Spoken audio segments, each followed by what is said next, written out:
माझ्या आरंभीच्या देवाबरोबरच्या वाटचालीत मला खूप संघर्ष करावा लागला, पण आता माझ्या लक्षात आलंय की इतका आटापिटा करण्याची गरज नव्हती. तेव्हा बऱ्याचदा ही चांगली गोष्ट असते की इतरांच्या चुकांमुळे तुम्ही सुद्धा शिकत असता.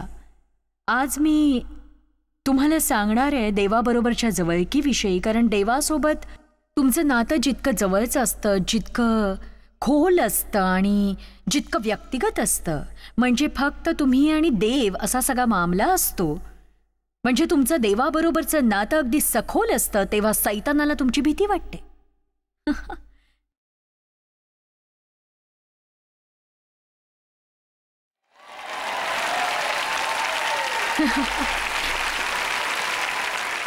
मी हे पुन्हा एकदा सांगेन तुम्हाला, जितकं खोल, जितकं जवळचं, जितकं व्यक्तिगत, जितकं अस्सल असं नातं तुम्ही देवाबरोबर विकसित करता, तितकी सैतानाला तुमची भीती वाटते.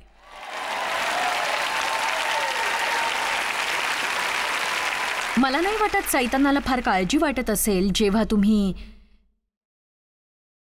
एखाद्या संस्थेचे सदस्य असता आणि त्यांच्या धार्मिक नीतिमूल्यांचं पालन करता, कारण तिथे हृदयाचा काही संबंध नसतो, ते वरवरचं नातं असतं. आणि आता मला चांगलं आठवतंय की एक असा काळ होता जेव्हा देवाबरोबरचं माझं नातंही असंच बेगडी होतं. बऱ्याच मूर्खपणाच्या गोष्टी मी देवाला आवडतात असं समजून करत होते आणि त्याला सगळं काही ठाऊक होतं. आणि बघा, माझ्या मते देवाबरोबर जवळचं नातं निर्माण करणाऱ्या दोन चाव्या आहेत, आणि जवळीक या शब्दातून चुकीचा अर्थ काढू नका कृपया, कारण त्याचा काही उपयोग नाही, नाही का? देवाला तुमच्याशी जवळचं, वैयक्तिक, जिव्हाळ्याचं, प्रीतीचं, मजबूत आणि घट्ट असं नातं जोडायचं आहे. त्याला तुमच्याशी मैत्री करायची. ख्रिस्तीपणा म्हणजे दर रविवारी चर्चची यात्रा करणं नव्हे. आपण यावर मात करायला हवी. तुम्ही ख्रिस्ती आहात का? मी चर्चला जातो, पण तितकं पुरेसं नाही आहे. तुम्ही ख्रिस्ताच्या प्रेमात पडला आहात का? तुम्ही त्याच्या आज्ञेत चालत आहात का? आणि तुम्ही चर्चला जाता तरी कशाला? फक्त आशीर्वाद मिळवण्यासाठी? मला माझे आशीर्वाद मिळवायचे आहेत, मला आशीर्वादाची गरज आहे. तुम्ही आशीर्वाद बनवून जाता की इतर लोकांना वचनात वाढवून त्यांच्याशी सहभागिता राखायला आणि संपूर्ण हृदयाने देवाची आराधना करायला? मला नाही वाटत की चर्च जसं हवं तसं जगाला प्रभावित करतंय. तिथे बराच अंधार दाटलाय प्रियांनो, आणि आपल्याला प्रकाश द्यायची वेळ आली आहे. आपण जगाचा प्रकाश आहोत, पण कित्येक जण आपले दिवे चालू करायला विसरलेत. आणि आपल्यातील प्रत्येकाला, त्यात अगदी मी स्वतःचा सुद्धा समावेश करते, आपल्याला जगात जे काही चाललंय त्याविषयी अधिक गंभीर व्हायला हवं आणि आपल्या जीवनाविषयी अधिक दक्ष राहायला हवं आपण. आणि याची जाणीव ठेवायला हवी की एक दिवस आपल्याला देवापुढे हिशेब द्यावा लागणार आहे. स्वर्ग किंवा नरक याविषयी तो असणार नाही, कारण कृपेने आपलं तारण झालंय. म्हणून मी स्वतःचा किंवा देवाचा वेळ वाया घालवू इच्छित नाही. फलहीन लोकांसारखं मला व्हायची इच्छा नाही. इथे बसून मला जागा व्यापायची नाही. फक्त मूर्खपणाच्या गोष्टी बोलून मला देवासोबत वाद घालून वेळ घालवायचा नाहीये. ही वेळ आहे समर्पणाची, आणि ही वेळ आहे आज्ञापालनाची, आणि देवासोबत आपलं नातं खरेपणानं पक्क करण्याची. देवाबरोबर जवळचं नातं निर्माण करण्यासाठी दोन मुख्य किल्ले आहेत, आणि बघा किती जणांना ते हवेत. ओके, त्या दोन किल्ले आहेत मनाचा खरेपणा, देवाशी खरेपणाचं नातं असणं. काहीही लपवू नका. तुमच्या जीवनातील कुठलाही हिस्सा स्वतःसाठी राखून ठेवू नका आणि देवापासून काही लपवून ठेवू नका. तुम्ही म्हणता नाही इथे नको देवा, हे सोडून काही बोल. प्रत्येक गोष्ट येशू म्हणाला, प्रत्येक गोष्ट जी पित्याची आहे ती माझी आहे, आणि प्रत्येक गोष्ट जी माझी आहे ती पित्याच्या मालकीची आहे. जर तुमच्या जीवनातला लहानसा कप्पा जरी तुम्ही स्वतःसाठी राखत असाल, देवाला प्रवेश देत नसाल, म्हणत असाल बाकी सगळ्या गोष्टीत मी व्यवस्थित वागते ना, पण इथे मात्र नको, नाही. प्रत्येक गोष्ट, त्याला प्रत्येक गोष्टीत प्रथम स्थान हवंय. तर तुम्ही देवाशी खरेपणानं वागा. आणि प्रार्थना, बऱ्याचदा आपण प्रार्थनेला किचकट स्वरूप देत असतो आणि ती फक्त एक प्रथा बनून जाते. पण बघा, प्रार्थना म्हणजे देवाजवळ आपलं मन मोकळं करणं, एका मित्राप्रमाणे प्रामाणिकपणे आपलं हृदय मोकळं करणं. बोलायचं म्हणून बोलायचं असं नाही. प्रार्थना करताना आवाज बदलायची गरज. ओ परम पवित्र पित्या, लोकांना मी असं म्हणताना ऐकलंय. ते एका आवाजात बोलतात आणि दुसऱ्याच आवाजात प्रार्थना करतात. मी पैजेवर सांगते, देव म्हणत असेल तू यावर जरा मात करशील का?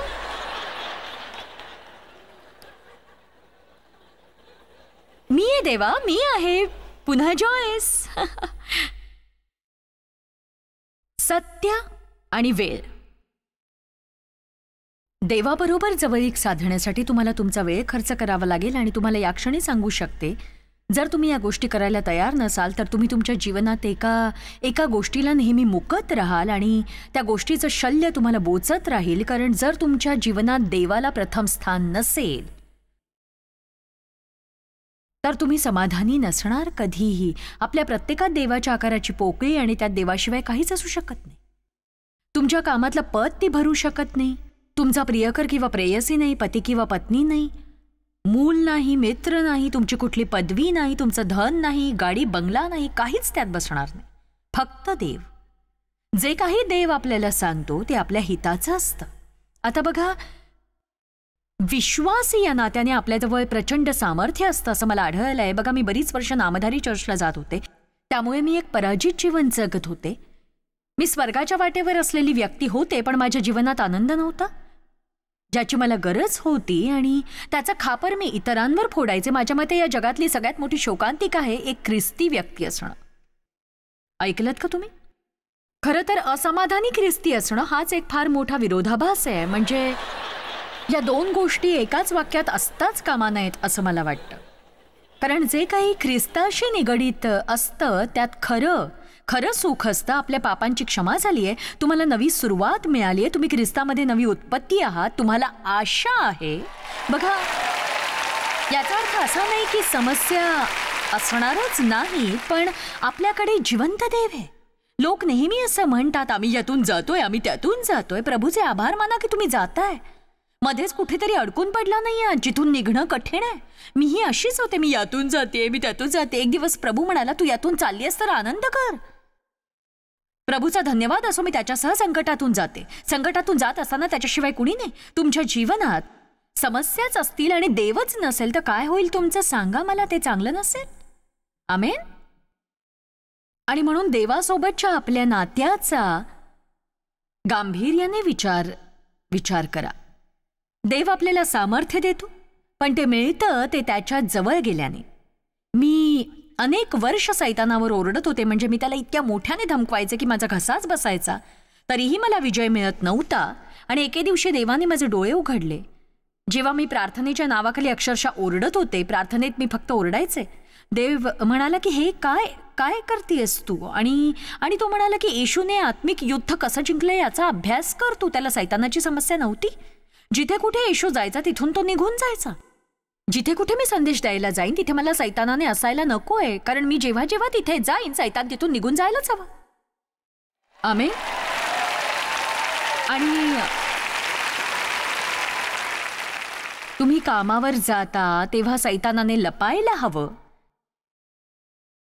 सकाळी तुम्ही आपले पाय जमिनीवर ठेवता तेव्हा एका सैतानाने दुसऱ्याला म्हणायला हवं, अरे बापरे, हा पुन्हा झोपेतून उठलाय, बापरे ती जागी झालीये.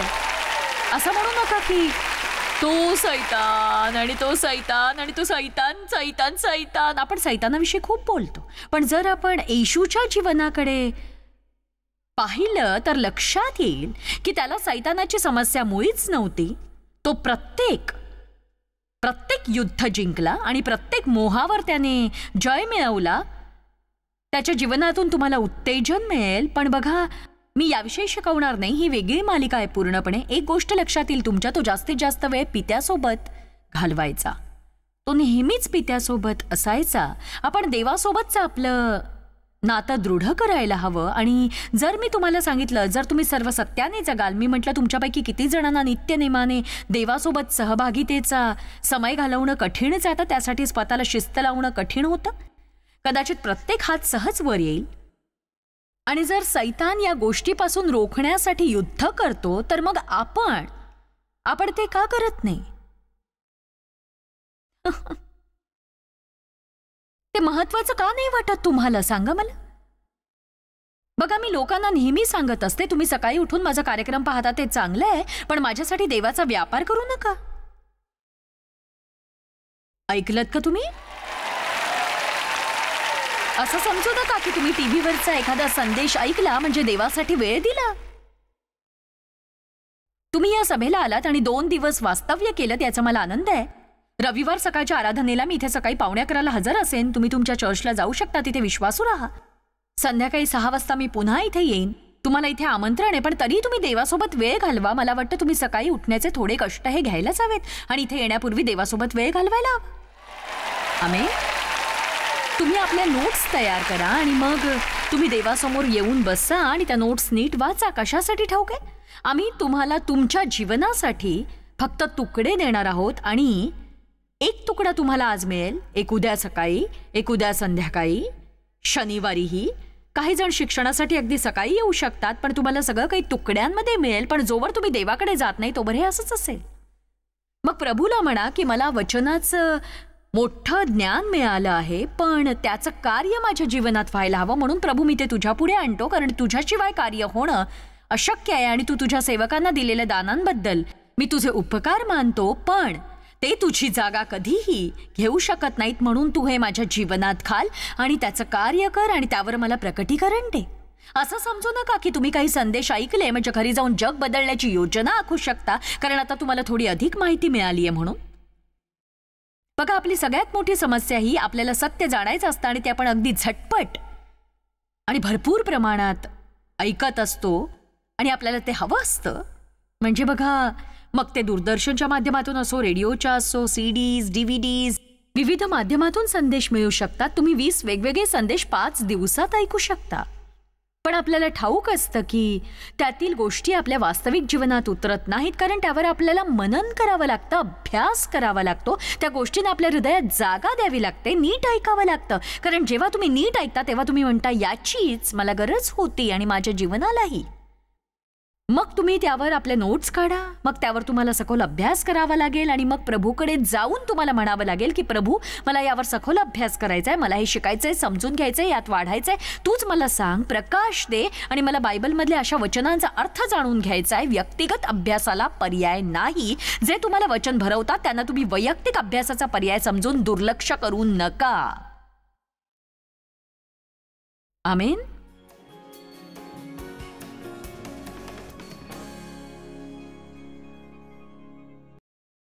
देव महान आहे, त्याच्या तुमच्यासाठी महान योजना आहेत, तो तुमचा सहकारी आहे. पण म्हणजे तो तुमच्यासाठी सगळं काही करेल असं नाही. तो तुम्हाला शक्ती आणि क्षमता आणि ज्ञान अवश्य देईल, पण तो तुमच्यासाठी सगळं काही करणार नाही.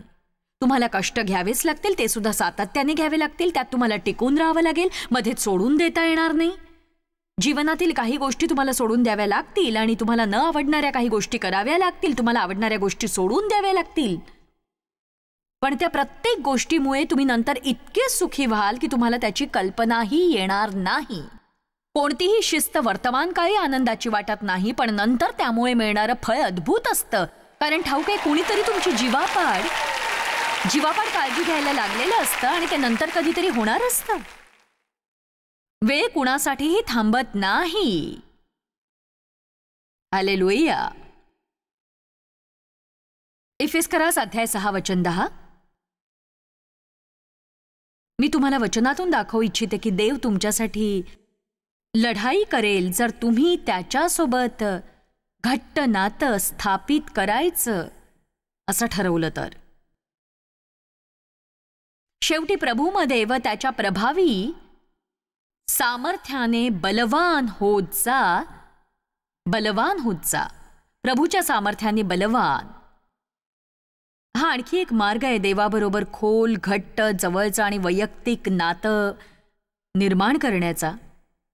या शब्दाची व्याख्या द्यायची झाल्यास ती आहे प्रत्येक लहान सहान बाबींमध्ये गुंतणं. देव तुमच्या जीवनातल्या प्रत्येक गोष्टीत गुंतू इच्छितो. तुमच्या जीवनातल्या प्रत्येक गोष्टीत. ऐकलत का तुम्ही? बघा, मला आठवतंय देवाने 76 मध्ये मला स्पर्श केला आणि त्याने मला त्याच्या आत्म्याच्या सामर्थ्याने जेव्हा भरलं तेव्हा मी देवाचा अनुभव घेतला.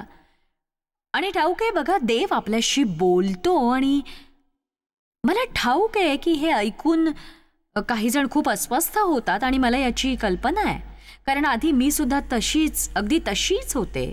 म्हणजे बघा,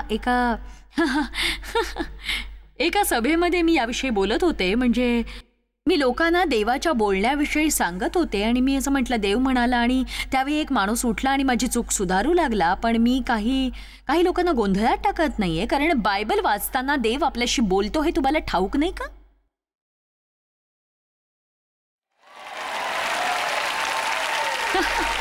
देव वचनाद्वारे आपल्याला मार्गदर्शन करतो. आपल्याला देवाचा आवाज थेट ऐकू येत नाही आणि लोकांना हेच समजत नाही. तुम्ही स्वतःला कोण समजता? स्वर्गाशी तुमची विशेष तार जोडली आहे का? बघा, माझी मेंढरं माझी वाणी ऐकतात, त्या अनोळखी व्यक्तीची वाणी ऐकणार नाही. वचन वाचाल तर देवाचा आवाज ऐकाल. मी स्वतः याचा अनुभव घेतलाय, कारण जेव्हा देवाने माझ्या जीवनाला स्पर्श केला तेव्हा मी देवाचा आवाज शोधत नव्हते. तो शोधायचा असतो हेही मला ठाऊक नव्हतं. पण जेव्हा मी देवाचा आवाज ऐकला मी हर्षित झाले. माझी पावलं जमिनीवर ठरेसतात. पण एक सांगू, देवाने मला स्पर्श केला तो होता शुक्रवार, आणि त्या दिवशी मी आणि देव एका लीगमध्ये क्रिकेट खेळायचो. आता ऐका, मला तुम्हाला सांगायचंय देव किती जवळीक साधतो ते. त्याचा आपल्याशी नाता फक्त आत्मिक स्तरावरचं नाहीये. देव जीवनातल्या प्रत्येक गोष्टीची काळजी घेत असतो. अगदी तुमच्या रेशनच्या दुकानाची, घराच्या स्वच्छतेची, तेल बदलण्याची, ट्रॅफिकमधून निघण्याची, डायपर्स बदलण्याची. देव या सगळ्या गोष्टींमध्ये आपल्याशी जवळीक साधतो. तुमच्याशी निगडीत प्रत्येक बाबीमध्ये त्याला रस आहे, अगदी प्रत्येक. देवाला या गोष्टीत रस नाही असं समजून त्याला दूर सारू नका. तर आम्ही क्रिकेटही खेळायचो आणि माझ्या बॉलिंगसाठी मी देववचनाच्या शोधात नव्हते निश्चितच. मला तर त्याविषयी काहीच ठाऊक नव्हतं आणि माझ्या आत्म्यात मी असं ऐकलं की तुझ्या खेळात तुला माझी मदत नको का?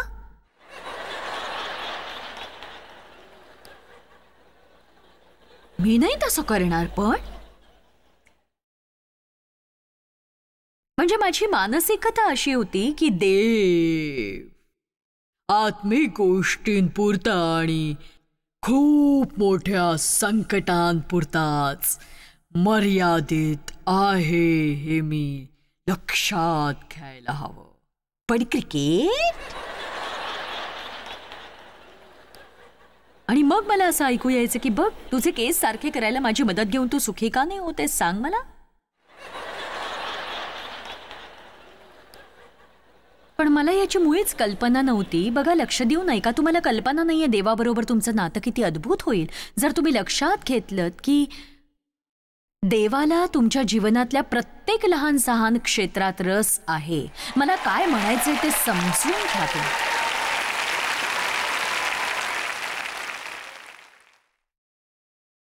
मला दोनच गोष्टी शिकवायच्या आहेत, जे शक्य नाही कारण टीव्हीसाठी मला नेहमीच विषय लागतो. पण जर मी फक्त जागोजागी जाऊन संदेश देणारी असते तर प्रत्येक चर्चमध्ये मी हे दोनच संदेश दिले असते, एक हा आणि दुसरा प्रीतीचा.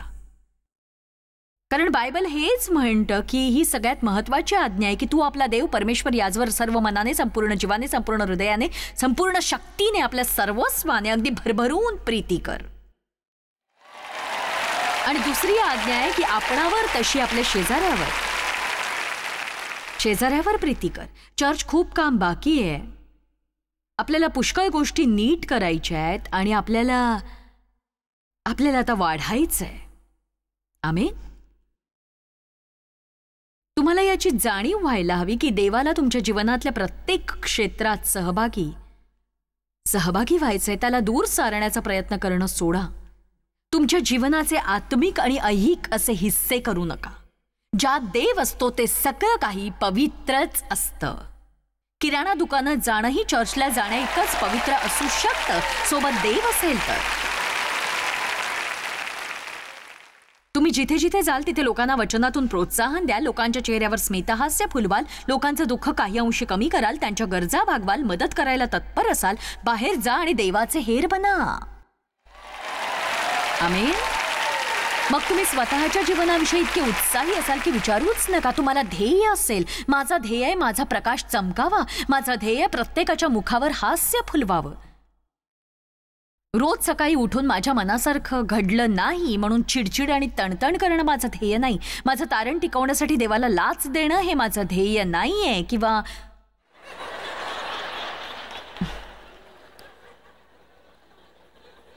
बघा, या सभेला येऊन कुणी असंही म्हणेल की बघ देवा, या आठवड्यात तुम्हाला काहीही सांगितलं नाहीस. या आठवड्यात मला तुझं वचन मिळालं नाही. माझं कसं होईल ते सांगता येणार नाही. बघा, तुम्हाला वचन मिळालं. आता स्तुती करा आणि पुढे जा. देवावर प्रीती करा. आमेन. आणि स्वतःवरही प्रीती करा तुम्ही. जवळीक म्हणजे समर्पित हृदयाची प्रीती. वाह. आणि प्रीती सदैव आपल्या हृदयात बाळगणं आणि या प्रीतीमुळे प्रत्येक गोष्ट वाटून घेणं. मैत्री म्हणजे दोन भाग एक होणं. दोन भाग एक होणं. बलवान व्हा म्हणजे त्याच्या प्रीतीत एक व्हा. त्याच्या प्रभावी सामर्थ्याने बलवान होत जा. सैतानाच्या डावपेचांपुढे तुम्हाला टिकाव धरता यावा म्हणून देवाची शस्त्रसामग्री धारण करा. एका सशस्त्र सैनिकाप्रमाणे देवाची शस्त्रसामग्री धारण करून सैतानाशी लढा. पण आपण हे कसं काय साध्य करू शकतो? प्रभूमध्ये बलवान व्हा. त्याच्या सामर्थ्याने आणि त्याच्या ऐक्याने, त्याच्या सहभागितेने तुम्ही त्याच्याशी अगदी जवळचं नातं जोडा. कारण आपले झगडणे रक्तमांसाबरोबर नव्हे तर सत्तांबरोबर, अधिकाऱ्यांबरोबर आणि सध्याच्या काळोखातील जगाच्या अधिपतींबरोबर, आकाशातल्या दुरात्म्यांबरोबर आहे. जगाच्या अधिपतींबरोबर आणि आकाशातल्या दुरात्म्यांबरोबर आहे. आता मला हे सांगू द्या, बऱ्याचशा गोष्टी घडत असतात त्या अदृश्य जगात, ज्याला आपण विसरतो. आणि त्या अदृश्य जग या दृश्य जगा इतकंच वास्तविक आहे. आणि तिथे ईश्वरी संरक्षण आहे, आपल्यासाठी देवदूत आहेत. पण बरीचशी दुष्टाई आणि पुष्कळशा वाईट गोष्टी आणि बऱ्याच सैतानी शक्ती आपल्या विरुद्ध हल्ला करू पाहतात. तेव्हा माझ्या मते तुम्ही प्रकाशाची शस्त्रसामग्री धारण करा. आणि जेवढा वेळ तुम्ही देवासोबत घालवता तेवढं तुम्ही ख्रिस्ताला आणि त्याच्या प्रकाशाला आणि त्याच्या नवीन स्वभावाला धारण करता. सैतानाला तुमचं काय करावं ते कळत नाही. ज्या प्रकाशाचं तुम्हाला कवच लाभतं तेच सैतानाला त्याच्या अंधारात अंधळ करून टाकतं.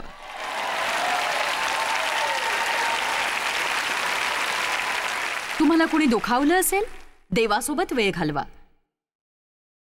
त्याच्याविषयी चहाड्या करत 40 मित्रांना सांगत फिरू नका. त्याचा काहीही उपयोग नाही. मी असं म्हणत नाही की लोकांशी बोलू नका. देव लोकांचा उपयोग करतो, त्याबद्दल त्याचे उपकार माना. पण कधी कधी अति होतं. आपण फोनवर बोलतो पण देवाशी बोलत नाही.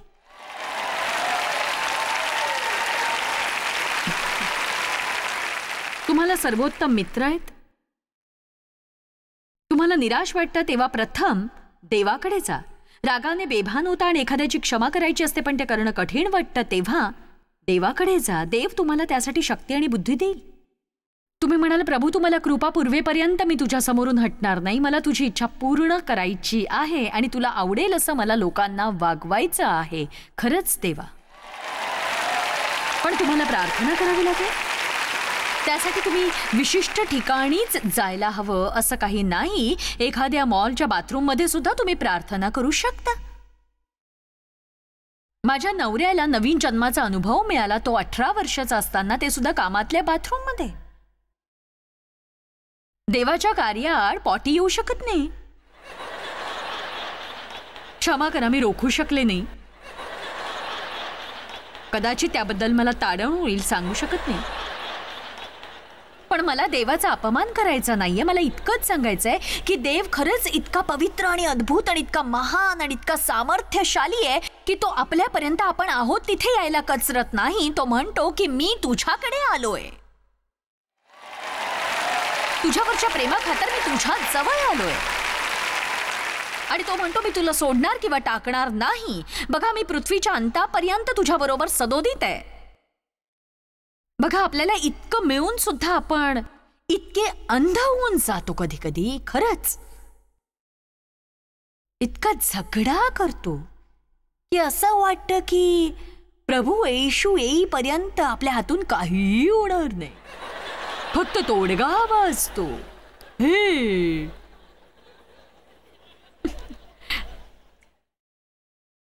हे मी सगळं काही केलंय. चुकीच्या गोष्टी करून पार थकून गेलो होतो. शेवटी एकदाचा देवाला म्हणालो, तूच शिकव मला चांगल्या गोष्टी करणं. आम्ही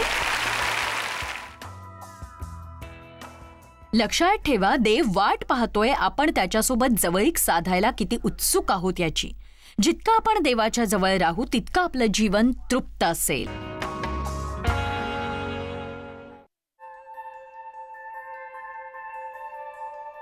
आम्ही तुमची प्रशंसा करतो. जगभरामध्ये हे सेवा कार्य शक्य करण्यासाठी आम्ही आमचे मित्र आणि भागीदार यांचे आभारी आहोत. एकत्रपणे आम्ही भुकेलेला अन्न पुरवितो, गरिबांना वस्त्र पुरवितो आणि राष्ट्रांना सुवार्ता सादर करतो. कृपया आमच्याशी संपर्क साधा किंवा भेट द्या tmmindia.org वर. आजच तुमच्या प्रार्थना विनंत्या सादर करा. आमच्या इतर साधनांची माहिती मिळवा, जॉयच्या सभेचे वेळापत्रक पहा आणि आमच्या बरोबर सहभागी व्हा. आम्ही येशूची प्रीती जगभरात वाटतो. दाखवण्यात आलेला कार्यक्रम जॉयस बार मिनिस्ट्रीचे मित्र व भागीदार यांच्याद्वारे केला आहे.